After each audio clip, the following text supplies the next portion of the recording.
In 1975, CBT started the transformation of what it is today. Mr. Stahl bought the belting company of Cincinnati. He wanted to expand into more than just belting. With his experience at J.H. Day Mixers, he knew power transmission is where the company could expand. That is when we became Cincinnati Belting and Transmission. We became distributors for companies like Dodge, Martin, and Beldor. Having these top name brands, we became a major player in the marketplace.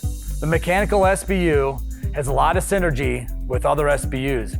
You can find a VFD or starter connected to a motor, a servo motor connected to a gearbox or linear application, or a gearbox driving a conveyor belt to move product. The mechanical and power transmission industry continues to evolve.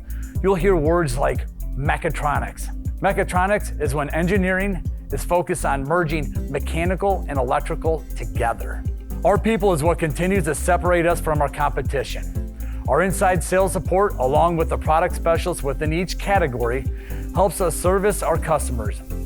Along with our inside sales support, we have technical outside resources also.